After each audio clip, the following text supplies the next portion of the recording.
Merci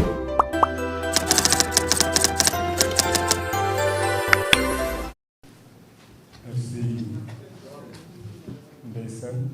Mme Ndeysen, pour la reconnaissance et pour l'engagement citoyen et altruiste di rafetlu sa taxawaay ak liggéey bu rëy bi ngay liggéey si nga xam ne dañu am lu leen dab mooy li ñu wax ba lax je crois maladie thyroïdienne defoon nañ que il y a 2 ans hôtel de ville bu Rufisque nga pare na ko Pape Sow mais fekk fii parewul woon ñu délocaliser ko yóbbu ko hôtel de ville ànd ak ñoom Amadou Diop ak délégation bu rëy professeur Demba Diédhiou def fa une bonne production ñu ñëwaat fii tey représenté maire ñoo waroon ànd sax mais dafa dem c'est son médecin démb 11h si guddi la ma oo 11h de la nuit dama il faut nga ñëw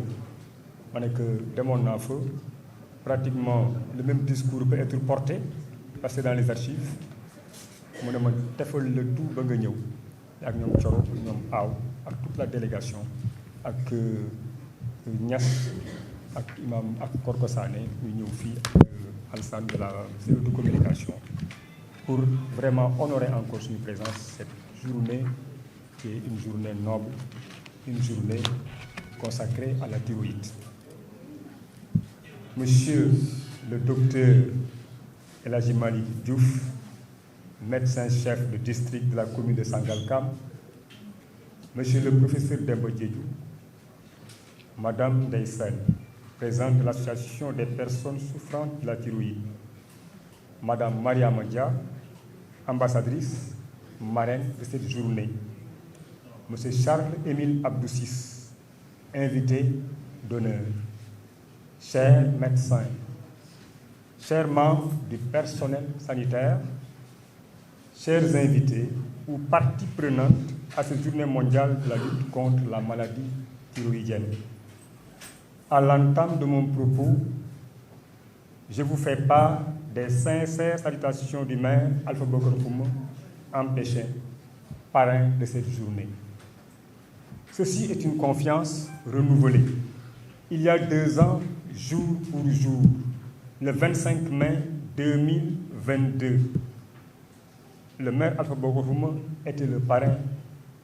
à l'hôtel de ville de Rufisque. Aujourd'hui, comme l'a toujours souhaité Madame Ndeysen, la commune de Sangalkam abrite l'événement. C'est un honneur pour le maire et c'est aussi un honneur pour l'ensemble des administrés du périmètre communal de Sangalkam. Nous saluons le changement de paradigme dans l'approche, puisque cette année, la journée décline comme thème diagnostic précoce des maladies thyroïdiennes, un enjeu de santé publique. Détecter très tôt la maladie est une initiative salutaire parce que c'est une amorce de solution aux problèmes. En faire l'affaire de tous, une réponse communautaire est aussi une belle stratégie pour endiguer le fléau, parce qu'on parle de réponse communautaire, santé publique, prise en charge par la communauté. La santé n'a pas de prix. Ici à Sangalkam, le maire Alpha Bokar Xuma en a fait un des marqueurs de sa politique locale. Les hommes qu'il faut à la place qu'il faut. C'est fort de ce constat qu'il a placé le docteur Bassirou Sarr, médecin-chef de district de Fatick, comme président de la commission santé de la commune, tout en cooptant le médecin-chef de district, le docteur El Hadji Malick Diouf, comme membre du cadre local de concertation pour recueillir ses avis techniques à titre consultatif. La très dynamique Madame Ndeysen, dont nous saluons son engagement, son altruisme et son empathie, est un des pivots de la commission santé de la commune de Sangalkam. L'expérience qu'elle a capitalisée dans ce domaine peut lui permettre d'être un des bras techniques du maire dans le domaine de la maladie thyroïdienne, parce qu'elle a vécu une expérience pathétique qu'elle a eu à décliner et qu'elle aura à décliner ici devant ce parterre d'invités. C'est vous dire que nous travaillons à avoir une lisibilité sur les malades de la thyroïde dans notre espace communal pour être en phase avec le thème du jour. En définitive, le maire Alpha Bokar Khouma vous renouvelle son engagement et son partenariat autant pour moi, tout en vous encourageant à maintenir le cap, à ne jamais baisser pavillon, à persévérer dans vos efforts pour vaincre définitivement la maladie thyroïdienne. Par ailleurs, il tient à vous appuyer en mettant à votre disposition une enveloppe financière pour la bonne marche de vos activités à l'échelle locale et à l'échelle nationale. En tout cas,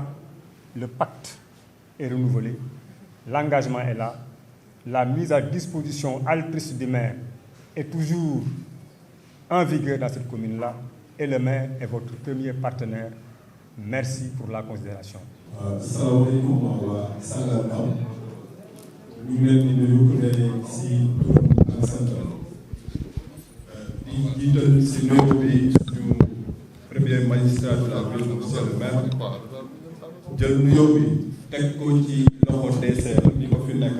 noonu lañ nuyoo aussi conseiller municipal yi nga xam ne ñoo fa nekk ñu ngi nuyu aussi leader communautaire yi ak autorités religieuses yi nga xam ne ñoo nekk ci gox bi di beral nuyoo waa ministère de la santé si seen taxawaay mais di beral nuyoo aussi madame Ndeye Sène mi nga xam ne moom ak waa ASMAT ay gaynde lañu yàlla na leen yàlla dooleel yàlla yàggal leen fi ku waxtaan ak moom di nga gis ne ci xolam bu sañoon tey journée bi fu ruq-ruqaan nekk fu malade nekk mu fekk la fa ne la jàpp loxo donc ñu ngi lay sargal gàcc ngalaama madame Sène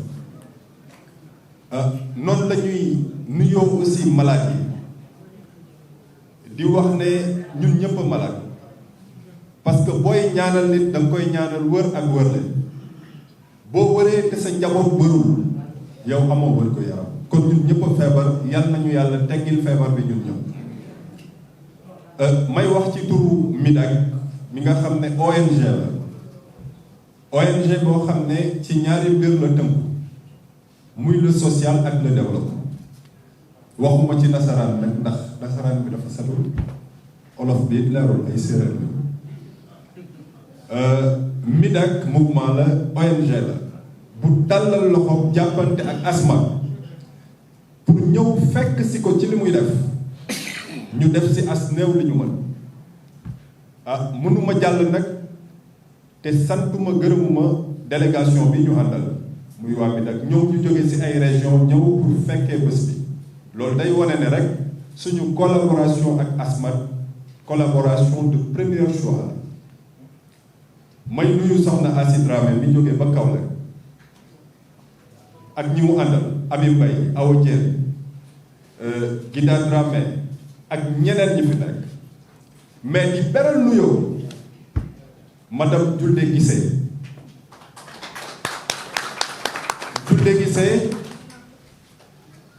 dama ko ne bés boo gis bés lay lebal wala mu fay bés kudd bu damoo si cin jaanam wàcc na Julde est une femme de développement incontestée et incontestable jàmbaaru fàkk tëdd la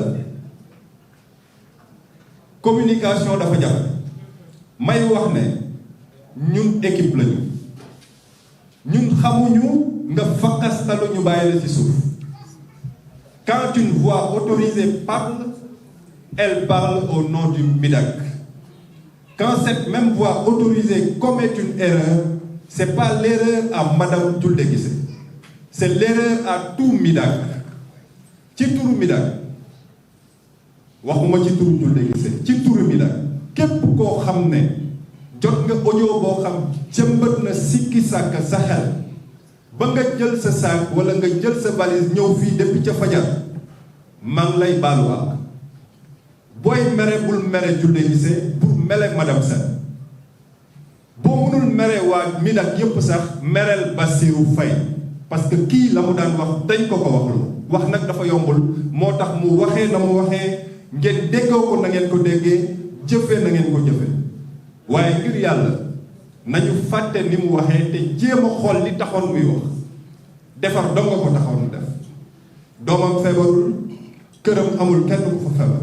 donc da ko doon def pour relayer donc loolu c'était juste pour xam ne ñoo bokk liggéey bi day soog a door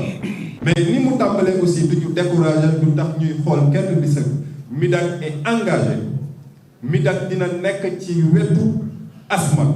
ci wetu maladie pour xool li ñuy def au plan national ak international ak suñuy partenaires ONG yi ñuy liggéeyal ñu ñëw taxaw ci wetu asma pour dooleel maladie pour teggi leen li ngeen nekk dafa am nag loo xam ne aussi MIDAK dafa engagé wu pour def si développement lañ nekk si social lañ nekk ku yor malade xam nga ne soxla nga ñu yokk la doole ñu yokk la ko moo tax association bi nga xam ne mooy asma ñun nous voulons perfuser ko une dose de communauté ce ne sera plus une simple association mais ñun dañ bëgg a ñëw c'est déjà une famille mais dañ bëgg a ñëw par le biais du développement par le biais du social yokk ci ay activités yoo xam ne dinañ dimbale sax les malades dans le cadre de leurs activités génératrices de revenus ñuy wax ne thème ren bi dafa am solo diagnostic précoce des maladies thyroïdiennes enjeu de santé publique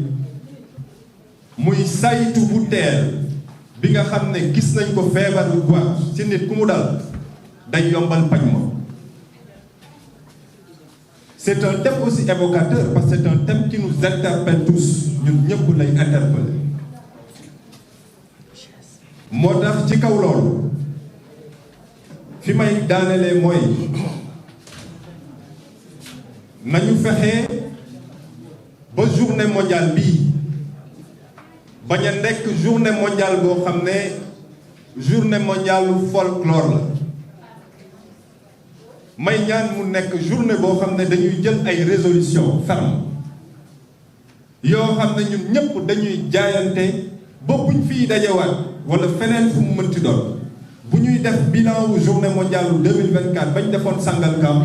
ñu xam ne kat engagement yi jëloon nañ ko lii lañu réussir fii lañ toll ci kaw loolu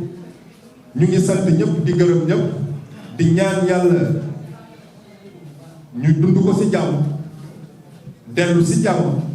fekk njaboot yi ci jàmm di ñaan yàlla mu dooleel Ndeye Sène ak li mu boot ndax kat li nga boot c'est une ambition nationale yàlla na yàlla diisal yan bi diisal ko gann mais yàlla na yàlla dimbale yàgg ñi nga àndal ba ngeen àttan ko ñu ngi leen di sant di leen gërëm au nom du ministère. Merci beaucoup. Madame Ndeye Sène, coordinateur de l'association des malades de la thyroïde, Monsieur le représentant du ministère de la Santé, chers invités, Monsieur le coordinateur du pôle emploi de Rufisque, Madame la conseillère municipale chargée de la commission éducation, Madame Thioro, chers invités, chers membres de la plateforme Action des jeunes pour la démocratie et le développement, c'est avec beaucoup de plaisir que nous nous adressons aujourd'hui à cette auguste assemblée, la journée internationale des maladies de la thyroïde, sur le thème diagnostic précoce des maladies de la thyroïde, un enjeu de santé publique. L'action des jeunes pour la démocratie et le développement salue le choix porté sur la commune de Sangalkam pour abriter cette journée internationale. En plus de cela, nous saluons aussi le choix porté sur notre maire, le jeune maire Alpha Bokar Khouma de la commune de Sangalkam comme parrain de cette manifestation. Ce choix est un choix très important. Et je pense que si nous avons aujourd'hui choisi le maire de la commune de Sangalkam, c'est parce qu'en réalité, il accorde un aspect important à la santé et aux actions sociales. Monsieur le directeur de cabinet l'a rappelé tout à l'heure, Monsieur le maire a confié la commission santé à un docteur émérite et il a un ambitieux programme dans la santé au niveau de la commune de Sangalkam. C'est pourquoi, en tant que jeunes de la commune, nous nous réjouissons du choix porté sur lui et nous savons qu'il ne ménagera aucun effort vraiment pour accompagner l'association des malades de la thyroïde. La plateforme Action des jeunes pour la démocratie et le développement est une structure qui est là pour accompagner la commune dans ses actions de développement. C'est parce qu'en réalité, nous avons vu les efforts considérables du maire de la commune de Sangalkam et son équipe pour satisfaire les préoccupations des populations. C'est pourquoi nous nous sommes organisés pour l'accompagner en tant que jeune, mais aussi en tant que frère pour atteindre sa mission. C'est l'occasion pour moi de remercier les membres de nos structures ici présents, des jeunes très dynamiques. Je ne saurais terminer mon intervention sans remercier vivement Madame Ndeye Sène ma ñaan ngeen tàcc ko bu baax a baax. Ça fait quelques jours que j'ai commencé à travailler avec elle, mais j'ai vu vraiment son engagement, sa disponibilité et vraiment les efforts considérables qu'il fait au nom de son association. C'est ça que je voulais dire. maa ngi leen di gërëm bu baax monsieur Ndoye di leen sant di ñaan nag nga jottali suñu nuyoo ak suñu ziar à monsieur le maire de la commune de Sangalkam nga wax ko tey bu ñu tànnee commune bi pour mu abriter fii nii bés bi c'est parce que amuñu benn sikki sàkk ni que monsieur le maire dinañu jàppale jël na salle bi def ko à nos dispositions léegi yaa ngi wax ni vraiment indi na jàppale bu am solo pour bés bi jaar yoon. Donc wax ko ñu ngi koy jaajëfal bu baax a baax di rappeler tamit suñu structure bi nga xamante ne mu ngi tudd Action des jeunes pour la démocratie et le développement mu ngi nekk kuréel boo xamante ne dafa taxaw pour jàppale ko en tant que jeune maire parce que gis nañ taxawaayam ak bëgg-bëgg bi nga xamante ne moo nekk ci commune bi. fi may jeexalee nag mooy sànq bi ma ñëwee dama gis ay nit ñu bëri rawatina ay jigéen ñu ñëw toog fii donc may porter un plaidoyer pour le représentant du ministère de la santé pour que ñu mën a organiser wu xool ñii nii nan la leen di def vraiment ba faj leen parce que am na ci ñoo xamante ne fajar lañ fi ñëw te boo leen seetloo da ngay xam ni ñu si gën a bëri dañoo sonn te jàpp naa ni ak vision bu bees bi ñu am ñun ñëpp bu ñu jàppantee collectivité locale yi ak ministères yi ak structures yi man jàpp naa ni ñi nga xamante ne tey dañu am feebar thyroïde ku ci mel ni Croate mën nañ leen jàppale ba ñu faju boo xamante ne faju bu yomb lay doon. Donc monsieur le directeur de cabinet madame Ndeye Sène di sant nag sama jigéen sama xarit Thioro Gaye parce que lii nag su amee tey loxo mu ngi si bu baax a baax dañ doon waxtaan ci groupe WhatsApp bi xale yi am luñ ci wax moom moo proposé ça prouve que si commune bi monsieur le maire est accompagné par des hommes et des femmes de valeur qui aiment vraiment le développement. Donc maa ngi leen di nuyuwaat bu baax dinañ jaajëfal di wàccee fi kàddu bi ba beneen yoon. Docteur Geneviève Sarr maa fi teewal docteur El Hadj Malick Diouf muy médecin chef bu district sanitaire bu Sangalkam malheureusement qui est empêché di rafetlu bu baax a baax tànn bi ñu tànn Sangalkam ci journée bi ni ñu abrité tey qui est d'une importance capitale. Feebaru thyroïde nag di loo xam ne lu doy waar la ci dëkk bi ci xam-xam bi ñi ko war a xamee ni ñu ko war a fajee mu des lool genre association yi ñu leen war a gën a yaatal comme ça ñu bëri gën ci mën a intégrer faj bi mën a avancer parce que ñun on est trop dans notre coin ci hôpital la ñu gën a nekk xamuñu lu bëri lu xew ci société yi. Acteurs communautaires yi ak association yi day ci baax bu ñuy def genre taxawaay mel nii bu ñu ci boolewee bu ñu ñëwee ñu mën ci wax suñu xalaat mën ci dugal lu li koy jëmal kanam. En tout cas district sanitaire bu Sangalkam moo ñu fi à votre disposition sous la houlette de docteur El Hadj Malick Diouf parce que district bi je pense que mooy dernier district bi ñu créé Dakar c'est le 12e district sanitaire de Sangalkam donc dernier né avant ñu ngi bokkoon ci district bu Rufisque donc vu l'étendue ak espace bi nu muy étendue dëkkuwaay di gën a yokk donc l'État a vu que il était nécessaire que ñu am structure sanitaire de référence ci zone bi donc depuis bi ñu fi nekkee ba léegi avec l'aide du médecin-chef ñi fi nekkoon ak di fi nekk tey on cherche toujours on pense au bien-être de la population ci kaw loolu district bi jógul ci di dem ci li population bi bëgg am na lu bëri lu fa yokk xëy na peut-être information bi jaarul torop am nañ ay docteurs spécialistes yu fay ñëw rawatina endocrinologue yi nga xam ne mooy spécialiste su feebar bi ñuy waxtaanee am nañ ci au moins kenn kuy ñëw chaque semaine pour le suivi des malades am na ci ñu bëri ñu koy seede parce que avant dañ doon am ay rendez-vous 6 mois 1 an ñëpp Abass Ndao lañ doon jubali mais ak désengorgement bi ñu am fii nii ak docteur yu yees yi ñu am fii laboratoire imagerie feebar bi mën nañ ko diagnostiquer très tôt je pense que le thème est très important parce que feebar bi bu ñu ko teel a xàmmeewee teel ko jël en charge dina wàññi jafe-jafe yu bëri population bi donc c'est important en tout cas district bi ak personnel bi fa nekk chef yi ñoom dañuy def de telle sorte que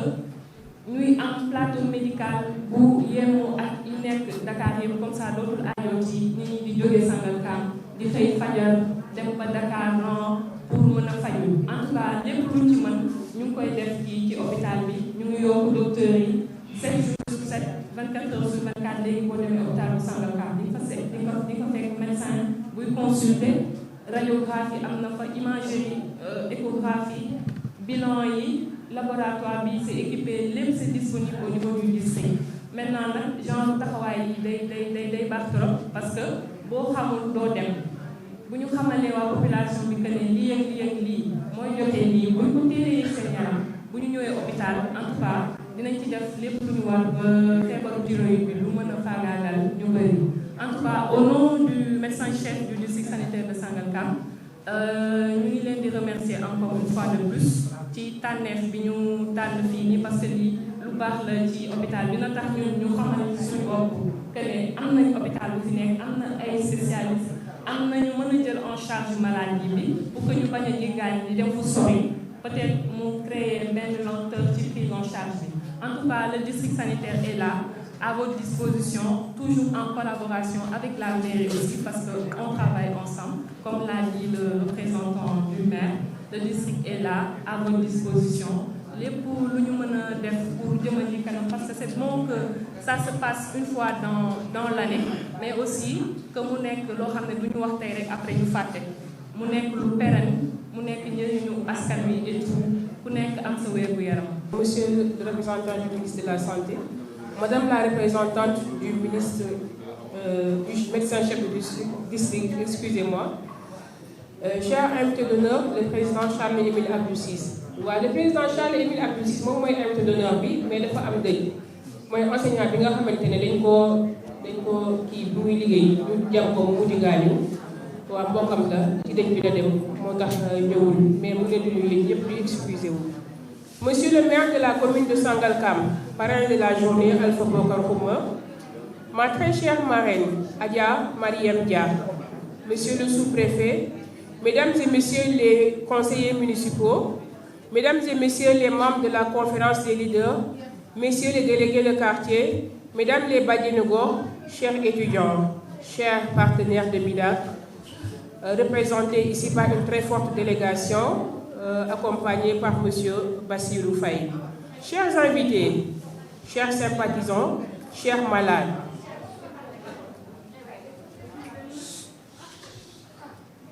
qu'il me soit permis de rendre grâce à Dieu et de vous remercier, chacune et chacun, pour avoir bien voulu répondre à notre invitation. L'Association sénégalaise des malades de la thyroïde a été mise sur place en novembre 2024 à Tambacounda. Elle est érigée en association nationale le 16 novembre 2017 et organise pour la 8e fois au Sénégal la journée mondiale de la thyroïde. Pour marquer cette journée, nous avons programmé ce panel sur le thème diagnostic précoce des maladies de la thyroïde, un enjeu de santé publique. Comme j'ai eu à le dire tout à l'heure, la particularité de cette journée est que c'est une demande sociale qui vient de la frange la plus sensible et la plus importante de la population, la jeunesse. S'il vous plaît, une salve d'applaudissements pour les responsables de l'association. Alsan Koliba et Daouda et leur équipe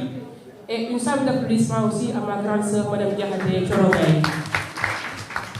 Au Sénégal, cette journée est peu connue. ASMAD compte sur les autorités du ministère de la Santé pour instituer une journée nationale de la thyroïde et pour accompagner les acteurs lors de la commémoration de la journée mondiale. Elle compte sur le ministère de la Santé pour que les médicaments traitant les affections de la thyroïde soient intégrés dans la catégorie des médicaments essentiels, ce qui va améliorer le coût et toute la population pourra y accéder, même les couches les plus vulnérables. Elle souhaite aussi que le ministère de la Santé et toutes les autorités compétentes, les partenaires l'accompagnent dans cette sensibilisation jusque dans les moindres coins du pays.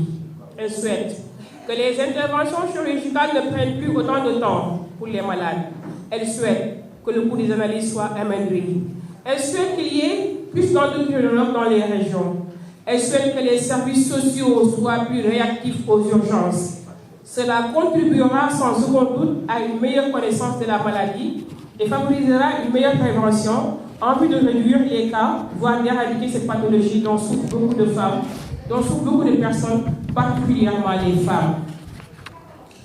Pour perspective,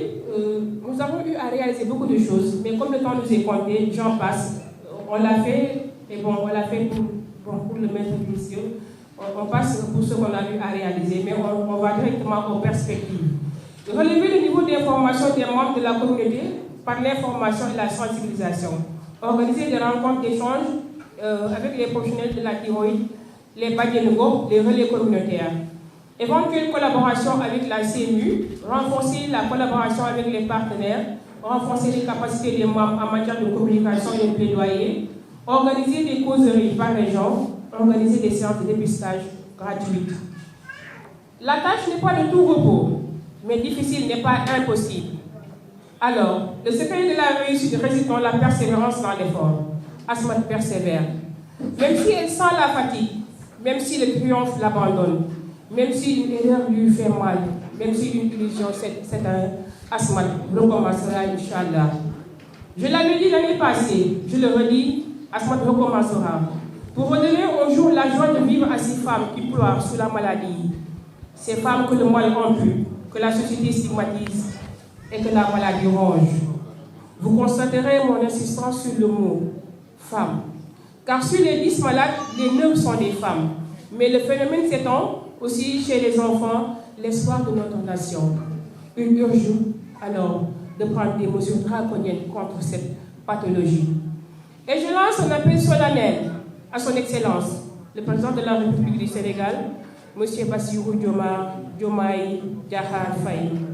et au Premier ministre Ousmane Sonko à mettre en place un programme de santé pour les malades de la thyroïde. Et ce panel est l'une de nos manières à nous d'accompagner tous ces malades qui souffrent dans la chair de la chair, de leur âme, de la cherté du traitement, des analyses, de l'absence de plateau technique adéquat, de l'absence de spécialistes. Voilà. Je ne saurais terminer sans pour autant remercier tout le monde. Le représentant du ministre de la Santé, M. le maire Alpha Bokar Kouma, MIDAC, l'organisation MIDAC et tous les membres de MIDAC, les autres partenaires, Alsan, les jeunes, ma grande sœur Chorogay, madame, le cabinet du ministre, tous ceux qui sont là. Comment faire la marraine particulièrement, Adja Mariam Dia. Comment faire mais j'éprouve une profonde gratitude pour tout le monde, car mon papa dit souvent que la reconnaissance est la mémoire du cœur, et merci beaucoup à tout le monde. Voilà, je vais passer la parole. Je vais passer la parole à monsieur le représentant du ministre de la Santé. Voilà. Assalamu alaikum wa rahmatullah ta'ala wa barakatuh. Mbooloo mi fi nekk yëpp ginnaaw bu ñu leen nuyoo ziar leen jox leen seen yéeguwaay ci kaw ñu ngi leen di gërëm di leen sant ci teewaay bi yàlla boole jiital ci nuyoo beeg gërëm ne nag madame la présidente di Adja Ndeye Sène di koy nuyu di koy sant bu baax a baax a baax di nuyu toutes les femmes nag yi nga xamante ne ñoom lañ fi fekk ak sunu càmmiñ yi duñ leen bàyyi ginnaaw ñoo ngi leen di nuyu di leen jox seen yéeguwaay ci kaw di jéggalu nag yéexaay bi ñu agsi ñu ci jéggalu bu baax a baax yoon bi moo xaw a xat tuuti rek waaye ñu ngi si jéggalu donc di rafetlu bu baax a baax am mbégte tamit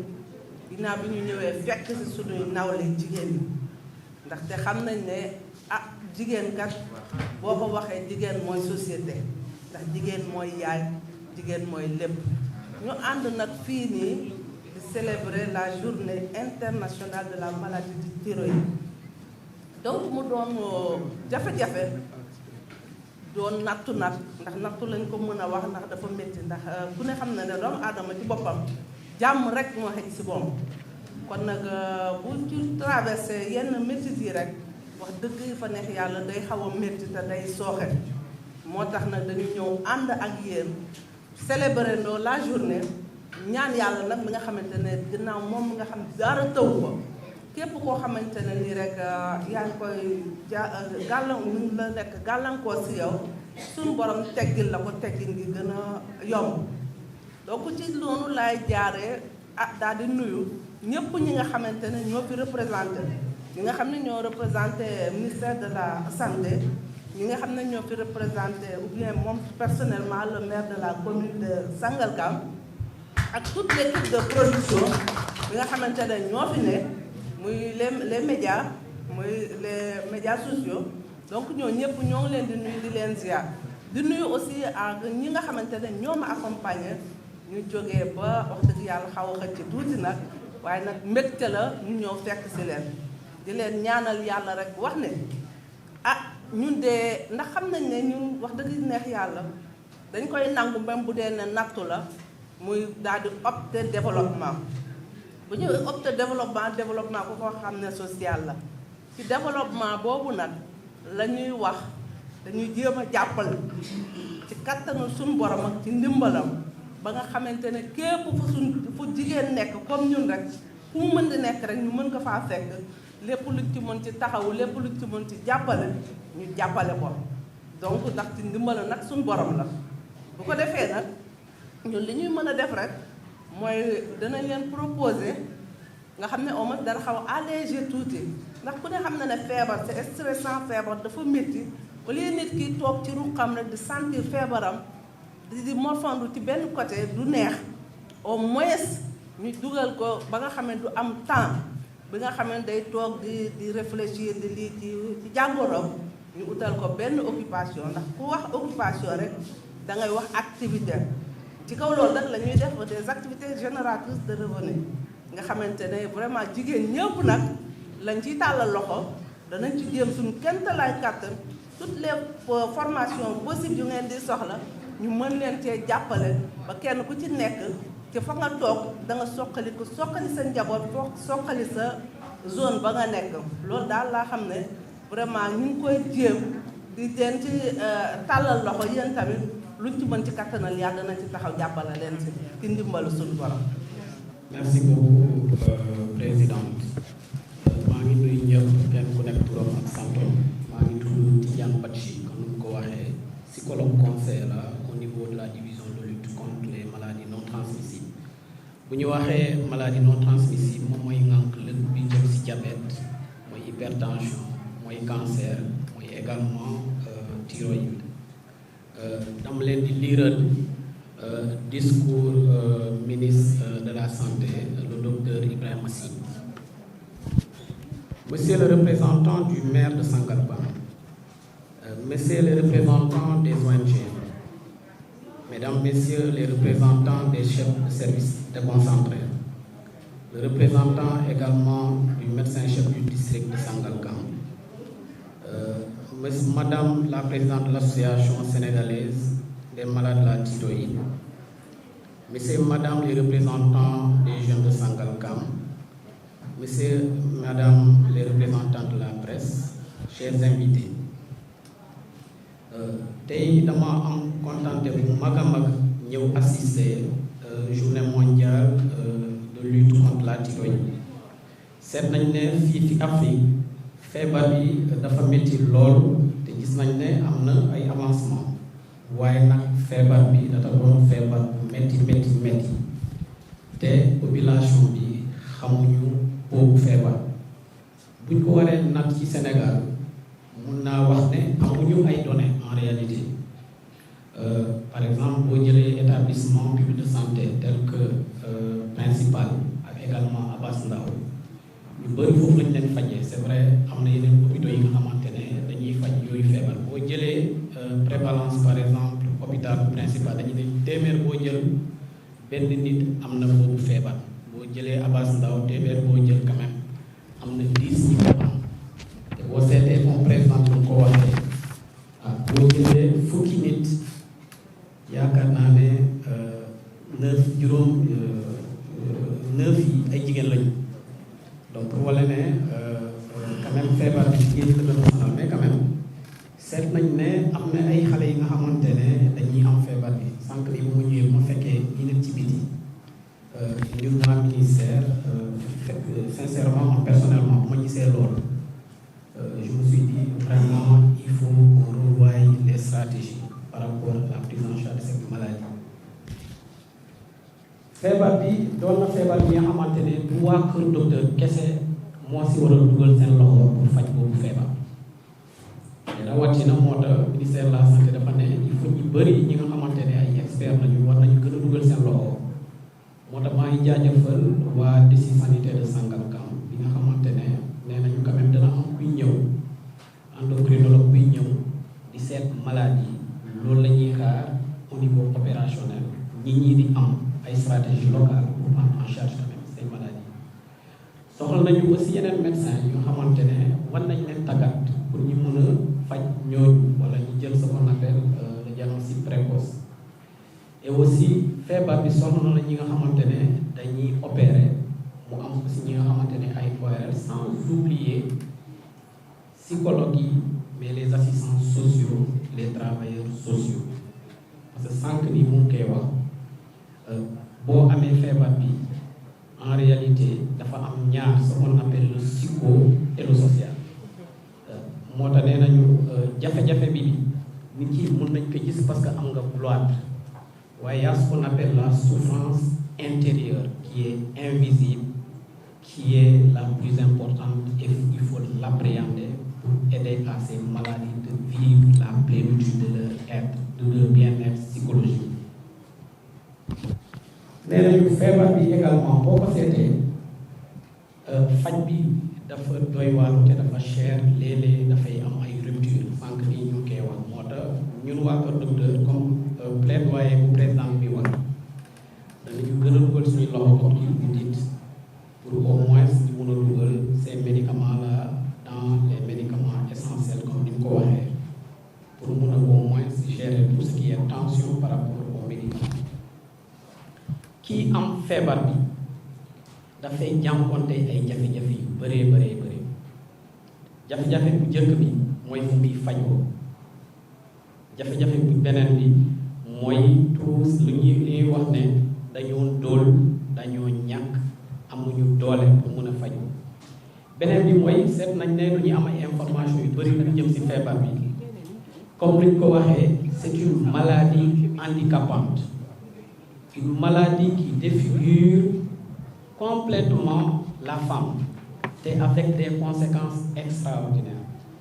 jigéen la ñuy wax jigéen la ñu jur te jigéen bu amee jafe-jafe kër gi am jafe-jafe gis nañ ne buñ ko amee en réalité dañuy am stress ñeneen ñi dañuy bëgg a bàyyi faju bi ñeneen ñi duñu gëm dëgg feebar nañu ñeneen ñi dañuy replier sur eux-mêmes ñeneen ñi dañuy ragal et par ricochet soit da ngay décédé soit da ngay ñàkk sa bakkan waa leneen fekk la si waaye nag feebar bi mun nañ ko moytoo te mun nañ ko faj laataa yi teel a jóg sànq ni ñu ngi koy wax ne docteur mu ngi koy wax les maladies thyroïdiennes peuvent éviter et traiter si détectées précocement. Maintenant pour mu am détection précocement ñun waa kër docteur surtout waa ministère de la santé mu am ay politique pour non seulement tàggat ñi nga xamante ne depuis ci suuf ba ci kaw si luy jëm si feebar bi ku ñëw ñi mun a xool nu ñu la mënee jël en charge balaa nga ñëw au niveau des hôpitaux ñi nga xamante ne ñoo gën a am un plateau technique. L'autre aspect qui à mon avis est très important c'est la prévention primaire. parce que ñun Kër Docteur am na lu ñuy organiser wu le représentant du médecin-chef de Sangalkam ne me démentira pas. On a ce qu'on appelle le dispositif communautaire. Et ce dispositif communautaire mooy relais yi mooy bajeen gox yi moom ñoom ñoo war a nekk suñuy tànk suñuy loxo suñuy jëmëñ si lépp luy jëm si wér gu yaram waaye nag il faut ñu tàggat leen si luy jëm si feebar boobu pour ñu mun a xam mun a dugg si askan bi waxtaan ak askan bi xamal leen pour ku am yooyu mandarga mu teel a ñëw Kër Docteur bu ñëwee Kër Docteur dafay fekk déjà ñooñu aussi tàggat nañ leen pour au moins mun leen faj te mu am ay médicaments mu bañ a am rupture. Je pense que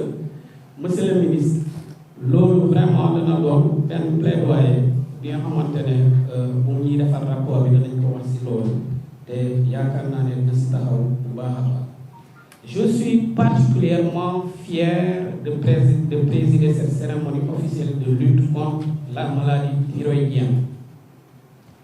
Il est de mon devoir de renouveler notre engagement à soutenir les centres de référence qui offrent le service de prise en charge de cette maladie. C'est l'occasion encore pour moi de féliciter ici les directeurs des établissements publics de santé, les universitaires, tous les acteurs, toutes les personnes ici présentes et particulièrement le parrain, le marin, l'invité d'honneur et aussi la jeunesse. Parce que la jeunesse aussi a un rôle très important s'il est engagé dans la lutte contre la thyroïde. Mais aussi MADIC, c'est MADIC, c'est l'ONG MADIC, MIDAC, excusez-moi. Et aussi par rapport à leur accompagnement, parce qu'en réalité, quand j'ai écouté le discours, c'était vraiment, il parlait avec le cœur. Et je pense que nous parce que comme il y avait un manque d'informations, nous au niveau du ministère, nous avons coordonné avec la présidente à cet effet.